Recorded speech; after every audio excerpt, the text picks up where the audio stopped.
it makes it mandatory for schools to actually accept back the teenage mother after birth. Because previously, some schools did it without the policy. But normally the teenage mother faced this stigma and discrimination, like if she would have had a sexually transmitted infection just because she got pregnant. Teachers, students alike looked down upon that girl child who dropped out of school because of being pregnant at an early age.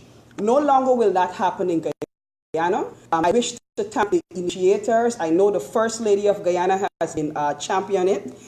There is a wonderful NGO called Women Across Differences. They have been working with teenage mothers for years.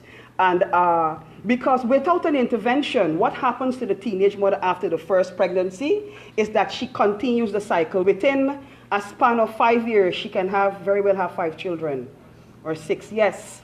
I can remember working at the Camberville Health Center and having to triage a young mother who at age 20 was her 5th pregnancy. I couldn't believe it when I came and I went to the midwife. I said, is this true? But not only was she on her 5th pregnancy, I was the one who had to tell her, you know, we the social workers do some real tough jobs. I had to tell her about her HIV status. She almost attacked me that day physically. First time a patient would have almost attacked me.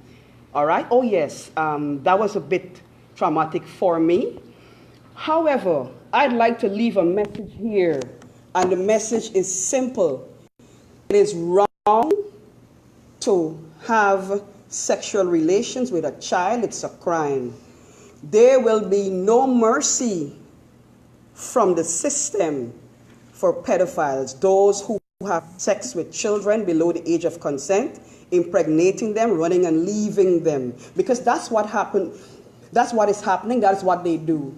All right? So you have a lot of single mothers who are actually young teenage moms, all right, in the system because of what has happened to them. And lastly, I would like to encourage that the hinterland community not be left out of today's session. I remember, yes, the hinterland is part of Guyana. It's not Region 11. I heard someone refer to it as Region 11. I want to know what they were talking about, right? And they said, you know, Region 11. The hinterland is part of Guyana, and whatever is happening on the coast must happen there. So in all the deliberations today, I hope that there's a section, Mr. Pandey, that deals with hinterland development, because the people in the hinterland communities, they are people, they need the very same opportunities. Recently, the Ministry of Education launched a psychosocial counseling mobile unit.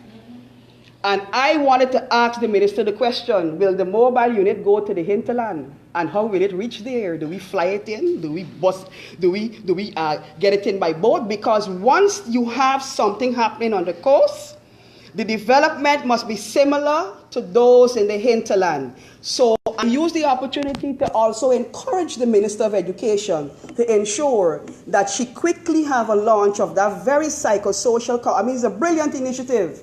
But those on the coast only can access it, right, my hinterland sister? Because I sure ain't got none in Santa Mission. I sure ain't got none in Iroquois. I sure they don't have any at St. Cuthbert's Mission as yet. We don't know if the hinterland bus can reach in there, you know, with all that sand and so on. But we need to have the hinterland included in whatever we would have done. And so I'd like to take the opportunity to tell you, look, talk, speak. I used to win impromptu competitions at my school, Christchurch Secondary. It is good to get up and actually talk. You brave the fear. You know, at first you feel a little anxious and nervous, but after then, you just get up and you speak. It prepares you for public life. Who knows? Many of you here may be the next generation sitting in the National Assembly. I thank you.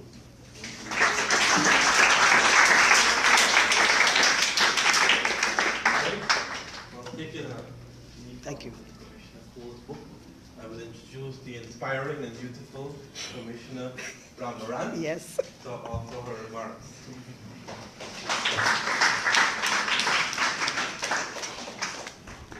Good morning, fellow commissioners, CEO, what an introduction, I don't know what that's about. Students, teachers, cameramen, our investigative officer. Good morning all, and be here this morning. Yes.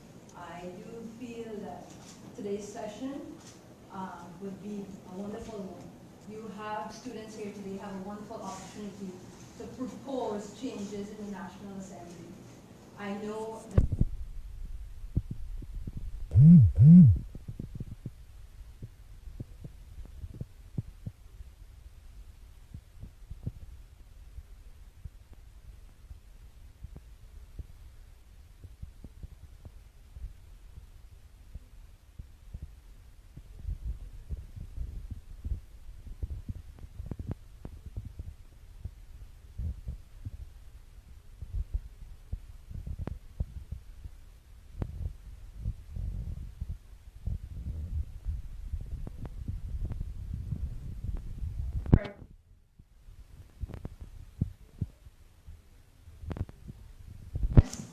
provide you with background and inspiration and what changes you would like to see.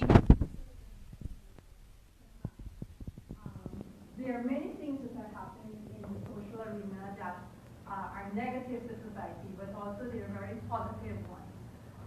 And you are given the opportunity to be in school, and that's a positive one. I do think students, one of the previous commissioners did allude to peer education. I do think as students, you have a very, very crucial role to encourage your fellow students to stay in school and to make use of the education you're provided with. There's a lot of school dropouts, and I do think as students in school, you can encourage the ones who are contemplating dropping out for whatever reasons to stay in school. I don't know, there are a lot of factors that causes a child to drop out. And a main one is economic reasons. While that is unfortunate, maybe this is an opportunity.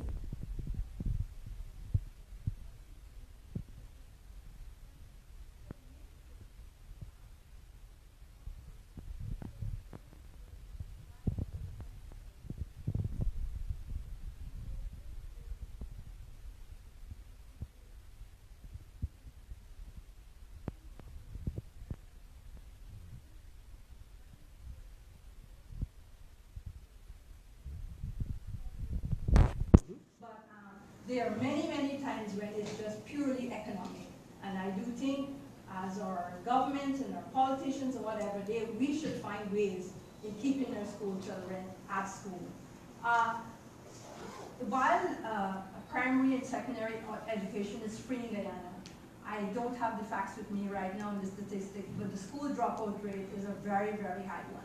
If we would look at 14,000 students writing common entrance, how many students are finishing their CXC? That number I don't have in front of me, but I do know it's a daunting one.